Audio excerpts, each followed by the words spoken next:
संसद से रिलेटेड जितने भी इम्पोर्टेंट क्वेश्चन हैं उन्हें कवर करेंगे।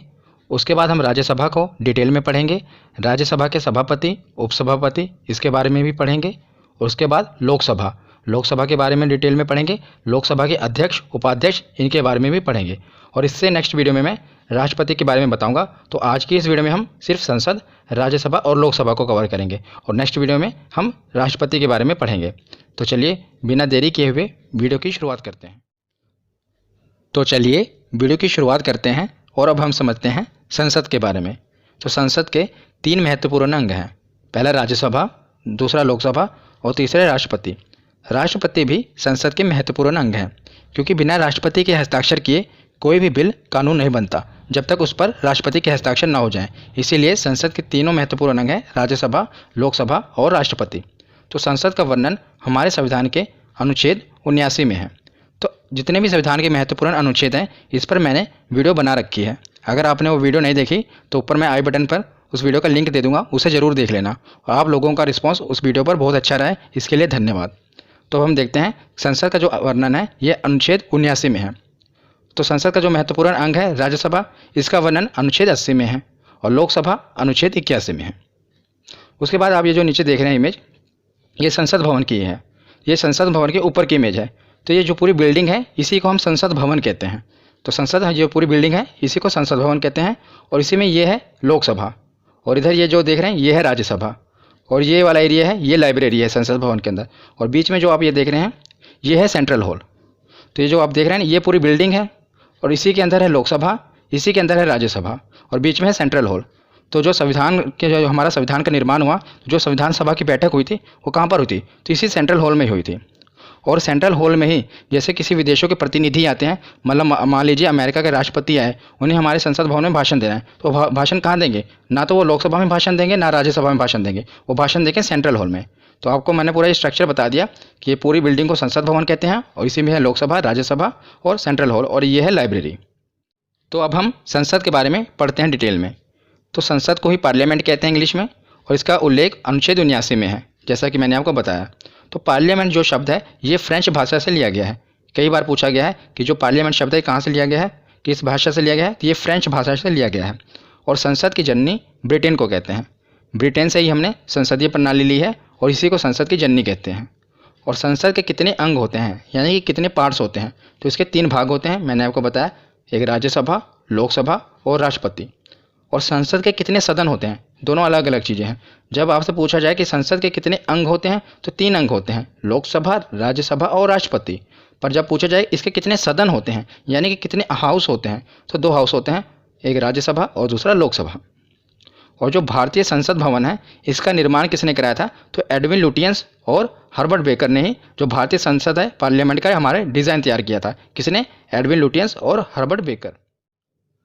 तो उसके बाद आगे हम देखते हैं कि संसद के बाहरी परिधि 144 ग्रेनाइट पत्थरों के स्तंभ पर टिकी हुई है। तो जो आप ये इमेज में देख रहे हैं ये हमारा संसद भवन, और इसकी जो बाहरी परिधि में स्तंभ है ये कितने हैं टोटल? तो 144 स्तंभ है।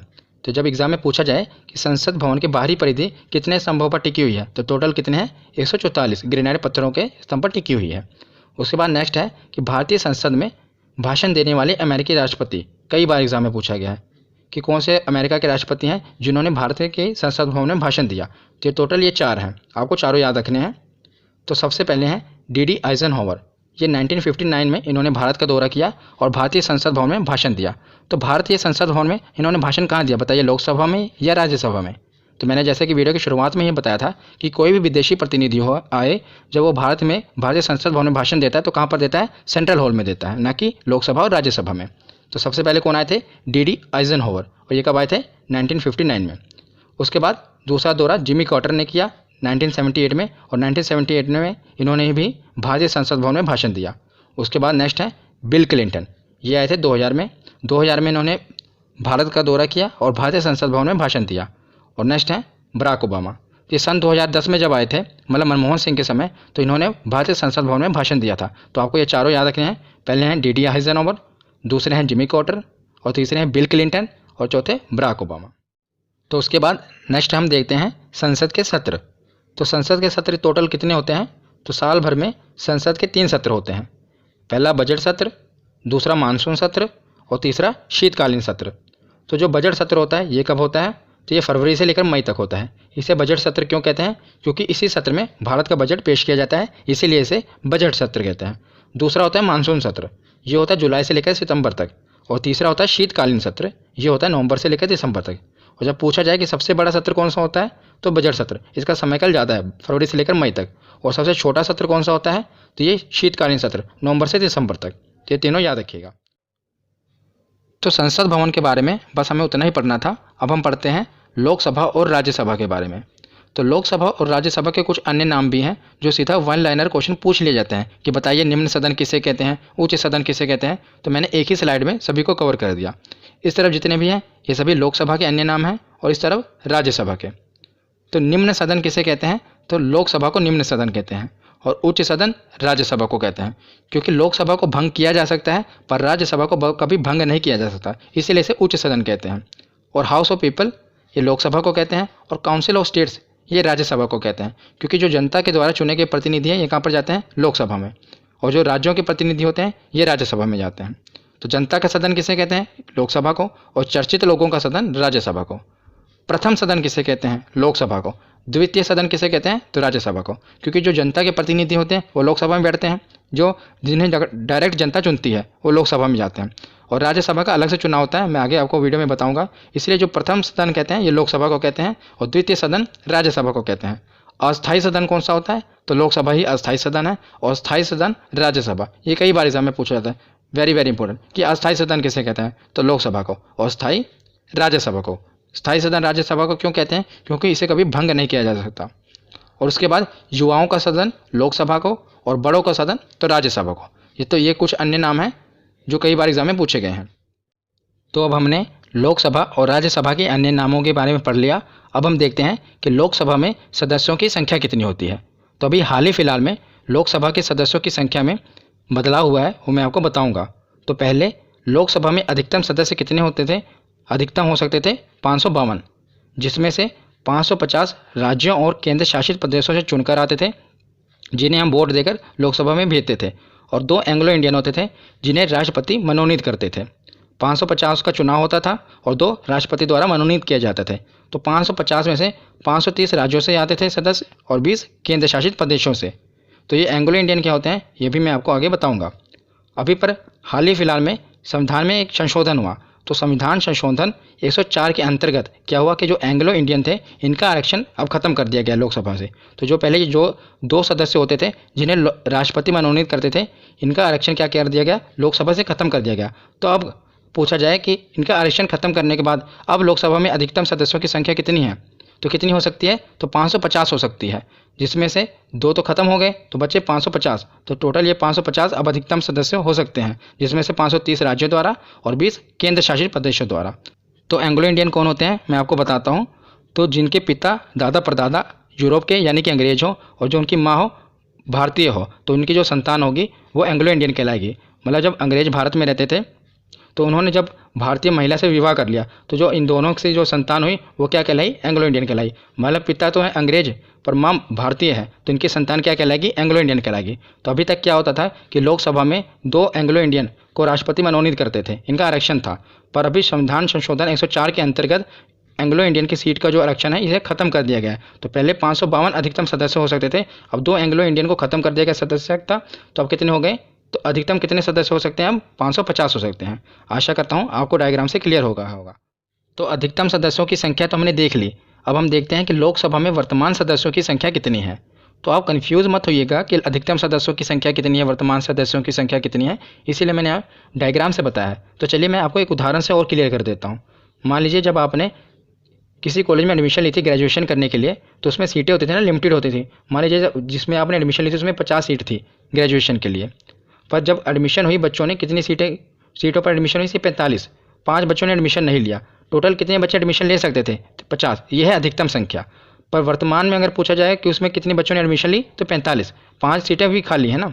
उसी प्रकार लोकसभा में अगर बात की जाए अधिकतम सदस्यों की संख्या तो पहले 552 थी, पर अब कितनी है? 550।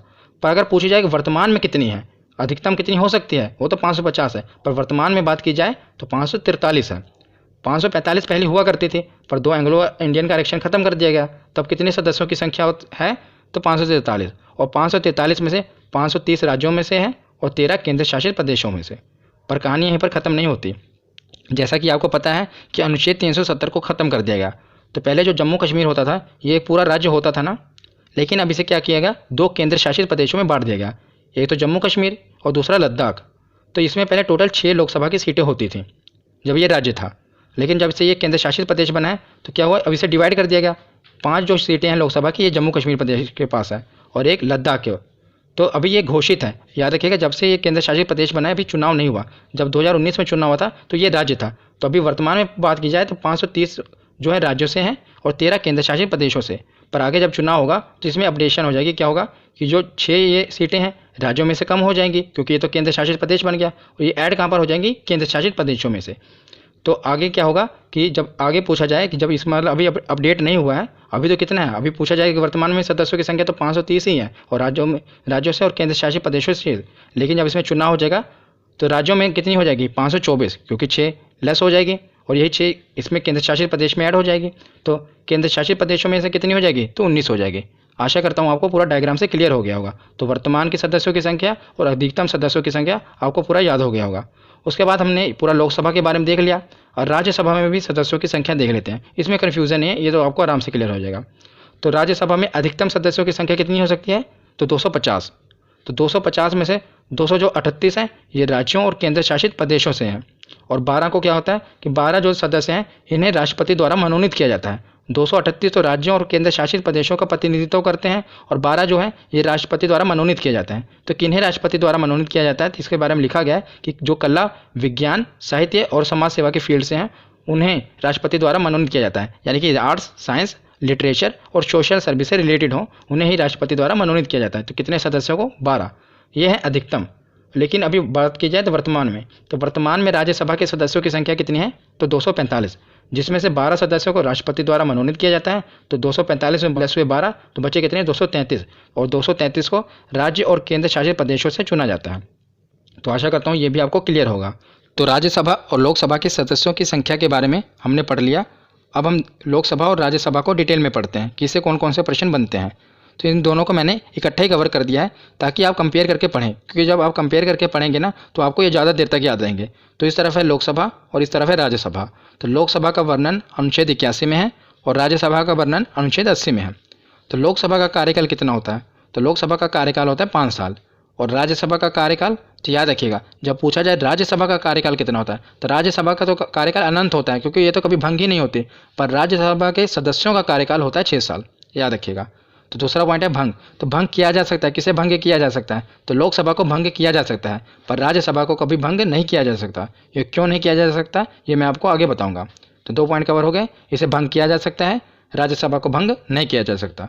तो योग्यता क्या होती है, मतलब जो लोकसभा का चुनाव लड़ेंगे लोकसभा के सदस्यों की योग्यता क्या होगी, तो पहले तो वो भारत का नागरिक हो। दूसरी बात सबसे इंपॉर्टेंट, तो लोकसभा की जो सदस्यों की संख्या है न्यूनतम आयु कितनी होनी चाहिए, तो याद रखिएगा 25 वर्ष न्यूनतम आयु होनी चाहिए, 25 वर्ष, और सरकार के किसी लाभ के पद पर ना हो, और चौथा वो पागल और दिवालिया ना हो। तो ये जो 4 योग्यता होनी चाहिए जो लोकसभा का सदस्य। राज्यसभा के सदस्यों में भी 3 योग्यता तो सेम ही है। पहला तो वो भारत का नागरिक हो, एक वो भारत के किसी सरकार के किसी लाभ के पद पर ना हो और पागल और दिवालिया ना हो। पर ये जो सेकंड पॉइंट है ये इंपॉर्टेंट है कि उसकी न्यूनतम आयु कितनी होनी चाहिए, 30 वर्ष। तो लोकसभा में कितनी है, 25 वर्ष, और राज्यसभा में 30 वर्ष। ये कई बार एग्जाम में पूछा गया है। तो राज्यसभा को मैंने आपको बताया था ना, बड़ों का सदन कहते हैं। याद रखिएगा ज़्यादा बड़ी मतलब 30 वर्ष की आयु राज्यसभा में होनी चाहिए और लोकसभा में 25 वर्ष की आयु होनी चाहिए। तो जनता का सदन किसे कहते हैं, ये तो अभी तक आपको क्लियर हो गया होगा कि लोकसभा को जनता का सदन कहते हैं, क्योंकि जनता द्वारा चुने गए प्रतिनिधि इसमें जाते हैं लोकसभा में। और शिक्षितों का सदन किसे कहते हैं, तो राज्यसभा को। जैसा कि अभी आपने देखा ना, राष्ट्रपति किन्हीं किन्हें मनोनीत करता है, जो art, science, literature, social science service में, इनको राज्यसभा में मनोनीत किया जाता है राष्ट्रपति के द्वारा। और बाकी भी जो राज्यसभा के प्रतिनिधि होते हैं ये बड़े बड़े पॉलिटिशियन होते हैं। मतलब आम आदमी सीधा राज्यसभा में नहीं जा सकता, आम आदमी तो लोकसभा में ही जा सकता है, जिसे जनता सीधा चुनकर भेजती है। पर राज्यसभा में जो वोटिंग होती है ये MLA के द्वारा की जाती है, ये मैं अभी आपको बताऊँगा। इसीलिए जो शिक्षितों का सदन होता है ये राज्यसभा है और जनता का सदन लोकसभा है। तो उसके बाद अब हम आगे देखते हैं कि नेक्स्ट पॉइंट है चुनाव। तो लोकसभा में प्रत्यक्ष चुनाव होता है, मतलब चुनाव में जनता भाग लेती है। जहाँ हम ही चुनते हैं ना, हर 5 साल बाद लोकसभा का चुनाव होता है, उसमें जनता भाग लेती है। पर राज्यसभा में अप्रत्यक्ष चुनाव होते हैं। अप्रत्यक्ष चुनाव का मतलब जनता भाग नहीं लेती इसमें राज्यसभा में। तो राज्यसभा का जो चुनाव होता है इसमें भाग कौन लेता है, तो विधायक यानी कि एमएलए भाग लेते हैं। एमएलए वोटिंग करते हैं राज्यसभा में और लोकसभा में जनता भाग लेती है, इसलिए इसे प्रत्यक्ष चुनाव और राज्यसभा को अप्रत्यक्ष चुनाव कहा जाता है। तो उसके बाद अब हम देखते हैं सदस्यों का चुनाव। तो सदस्यों का चुनाव लोकसभा में होता है 5 वर्ष पर। अभी 2019 में चुनाव हुआ प्रधानमंत्री का लोकसभा में, तो अभी आगे कब होगा, 5 सालों के बाद 2024 में। तो जनता के द्वारा चुने गए जितने भी प्रतिनिधि हैं लोकसभा में जाएंगे, तो 5 सालों के लिए कार्य करेंगे। अगर बहुमत की सरकार हो तब तो लोकसभा में 5 सालों के लिए कार्य करेंगे, तो 5 सालों के बाद ये इस्तीफा दे देंगे तो लोकसभा भंग हो जाएगी। पर राज्यसभा के केस में ऐसा नहीं होता, राज्यसभा कभी भंग नहीं होती, इसे बहुत ही व्यवस्थित तरीके से इसका चुनाव कराया जाता है। तो प्रत्येक 2 वर्ष पर 1/3 सदस्यों का चुनाव होता है राज्यसभा में। तो इनका कार्यकाल तो मैंने आपको बताया पीछे कि 6 सालों का होता है, पर इनका जो चुनाव होता है वो प्रत्येक 2 वर्ष में होता है। ये कैसे, ये मैं आपको अभी एग्जाम्पल से बताता हूँ। मान लीजिए पूरा राज्यसभा है, इसे 3 भागों में बांट दिया जाता है, क्योंकि देखा मैं ऊपर लिखा ना 1/3 सदस्यों का चुनाव होता है, तो ये मतलब कि 1/3 सदस्यों का पहले चुनाव होगा। मतलब इसे 3 भागों में बांट दिया गया। तो पहले जो इसमें मेंबर हैं, इस खंड में मेंबर है, इनका चुनाव मान लीजिए 2020 में हो गया। उसके बाद अगले 1/3 सदस्यों का चुनाव कब होगा, 2 सालों बाद 2022 में। तो अब जो इस खंड में बैठे हैं इनका चुनाव हो गया। उसके अगले 2 सालों बाद 2024 में तो जो इस खंड में बैठे हैं अब इनका चुनाव हो गया। तो 2-2 सालों बाद क्या हुआ, 1/3 सदस्यों का चुनाव हो गया। तो उसके बाद अब वापस फिर ऊपर आएंगे 2020 वाले में, तो अब इसमें 2020, 22, 24 हो गया था, अब 2026 में इनका चुनाव होगा। तो जो इस तरफ के मेंबर थे, देखिए इन्होंने 6 साल पूरा काम किया ना, 2020 से लेकर 2026 तक, इसी तरह आगे चलता रहता है। तो इस तरह इनका चुनाव चलता है। तो इसमें कभी राज्यसभा कभी भंग नहीं होती, क्योंकि जब इस तरफ 1/3 सदस्यों का चुनाव हो रहा होता है तो 2/3 सदस्य तो होते ही हैं ना, उनका कार्यकाल अभी बचा ही होता है। तो इस तरह राज्यसभा कभी पूरी तरह से भंग नहीं होती। आशा करता हूँ आपको इस एग्जाम्पल से क्लियर हो गया होगा। तो लोकसभा और राज्यसभा के बारे में हमने पढ़ लिया। अब हम देखते हैं लोकसभा के पदाधिकारी के बारे में। तो लोकसभा के पदाधिकारी का वर्णन संविधान के अनुच्छेद 93 में है। तो लोकसभा के पदाधिकारी कौन कौन है, तो अध्यक्ष और उपाध्यक्ष। जिस प्रकार स्कूल में प्रिंसिपल और वाइस प्रिंसिपल होते हैं ना, पूरे स्कूल का संचालन करते हैं, उसी प्रकार लोकसभा के जो कार्य हैं इसका संचालन कौन करता है, तो अध्यक्ष करता है। तो सबसे पहले हम देखते हैं प्रोटेम स्पीकर कि आखिर प्रोटेम स्पीकर कौन होता है। तो ये लोकसभा का अस्थायी अध्यक्ष है और प्रोटेम स्पीकर को राष्ट्रपति नियुक्त करता है। जब चुनाव होते हैं, जैसे अभी 2019 में चुनाव हुआ, हमने लोकसभा में सदस्यों को भेजा, कितने अभी मैंने आपको बताया कि वर्तमान में कितने हैं, तो 543 है। तो 543 जब सदस्य लोकसभा में जाएंगे तो इनको शपथ दिलाएगा कोई ना कोई। तो इसके लिए क्या करते हैं, राष्ट्रपति पहले एक प्रोटेम स्पीकर को नियुक्त कर देते हैं कि भाई जितने भी अब सदस्य हैं इनको आप शपथ दिलाओ। तो सबसे पहले प्रोटेम स्पीकर क्या होता है, इसका काम क्या होता है कि लोकसभा के जितने भी नए सदस्य हैं इनको शपथ दिलाता है, उनके मतलब सदस्यता के लिए, लोकसभा की सदस्यता के लिए। जब शपथ दिला देते हैं उसके बाद प्रोटेम स्पीकर का जो है काम खत्म हो जाता है, तो इसीलिए उन्हें अस्थायी अध्यक्ष कहा जाता है। तो वर्तमान में प्रोटेम स्पीकर कौन थे, तो वीरेंद्र कुमार थे। याद रखिएगा, पूछा जाएगा ये एग्जाम में, ज़्यादातर पूछा भी गया अभी एसएससी के एग्जाम में कि वर्तमान में प्रोटेम स्पीकर कौन थे 17वीं लोकसभा में, तो वीरेंद्र कुमार थे, याद रखिएगा। तो अब हम देखते हैं अध्यक्ष और स्पीकर के बारे में लोकसभा के। तो लोकसभा के अध्यक्ष का चुनाव लोकसभा के सदस्यों द्वारा किया जाता है। तो पहले प्रोटेम स्पीकर जितने भी नए सदस्य होते हैं लोकसभा के उन्हें शपथ दिलाते हैं। उसके बाद जब वो सदस्य बन जाते हैं लोकसभा के, तो वो क्या करते हैं, अपने में ही लोकसभा का एक अध्यक्ष का चुनाव कर लेते हैं। तो जो लोकसभा के अध्यक्ष का चुनाव होता है ये लोकसभा के सदस्यों द्वारा ही किया जाता है। और याद रखिएगा कि लोकसभा के अध्यक्ष के रूप में इन्हें अलग से शपथ नहीं लेना पड़ता। एक बार तो इन्हें प्रोटेम स्पीकर शपथ दिला देते हैं ना लोकसभा के सदस्य की, उसके बाद जब ये अध्यक्ष बनते हैं तो इन्हें अलग से फिर लोकसभा के अध्यक्ष के रूप में कोई शपथ लेना नहीं पड़ता। एग्जाम में पूछा जाता है कि लोकसभा के अध्यक्ष के रूप में शपथ लेना पड़ता है, तो याद रखिएगा नहीं लेना पड़ता। और अध्यक्ष जो है लोकसभा के, ये अपना त्यागपत्र, मान लीजिए बाद में जब अपना ये जो त्यागपत्र देते हैं, इस्तीफा देते हैं, तो किसे देते हैं, तो उपाध्यक्ष को देते हैं। याद रखिएगा, अध्यक्ष किसको देते हैं, तो उपाध्यक्ष को। अगर मान लीजिए उपाध्यक्ष को इस्तीफा देना तो वो किसे देंगे, तो वो अध्यक्ष को देंगे। ये दोनों एक दूसरे को अपना इस्तीफा देते हैं। और बात करें वर्तमान में लोकसभा के अध्यक्ष कौन है, तो याद रखिएगा ओम बिरला, ये वर्तमान में लोकसभा के अध्यक्ष हैं। तो अब हम नेक्स्ट देखते हैं लोकसभा के अध्यक्ष के कार्य और अधिकार। तो पहला पॉइंट है कि लोकसभा के सभी कार्यों का सही रूप से संचालन करना और नियंत्रण करना, ये किसका काम है, लोकसभा के अध्यक्ष का। दूसरा पॉइंट है कि लोकसभा का अध्यक्ष ही संयुक्त अधिवेशन की अध्यक्षता करता है। जब मतलब कोई भी बिल हो जिस पर चर्चा करना बहुत ही महत्वपूर्ण हो, तो लोकसभा और राज्यसभा का संयुक्त अधिवेशन बुलाया जाता है। और जो संयुक्त अधिवेशन बुलाया जाता है इसकी अध्यक्षता कौन करता है, तो लोकसभा का अध्यक्ष ही इसकी अध्यक्षता करता है। तीसरा पॉइंट है कि जब किसी विधेयक पर निर्णय न निकल पा रहा हो तो लोकसभा का अध्यक्ष निर्णायक मत दे सकता है। बहुत इंपॉर्टेंट है। मान लीजिए लोकसभा में कोई बिल आया जिस पर वोटिंग चल रही हो और 50% वोटिंग उसके फेवर में हो और 50% वोटिंग उसके फेवर में ना हो, तो अब निर्णायक मत कौन दे सकता है, तो लोकसभा का अध्यक्ष निर्णायक मत दे सकता है। मान लीजिए उसने अपने वोटिंग जो है लोकसभा के अध्यक्ष ने फेवर में दे दी, तो ये बिल पास हो जाएगा। अगर फेवर में उन्होंने वोटिंग नहीं दी तो ये बिल पास नहीं होगा। तो निर्णायक मत कौन दे सकता है? तो लोकसभा का अध्यक्ष दे सकता है, जब मान लीजिए बिल 50-50 वाली पोजीशन में आ जाए तब। तो फोर्थ पॉइंट है धन विधेयक का निर्धारण लोकसभा का अध्यक्ष करता है। तो धन विधेयक क्या है, ये मैंने संविधान के महत्वपूर्ण अनुच्छेद वाली वीडियो में बता रखा है, आप वो वीडियो जरूर देख लेना।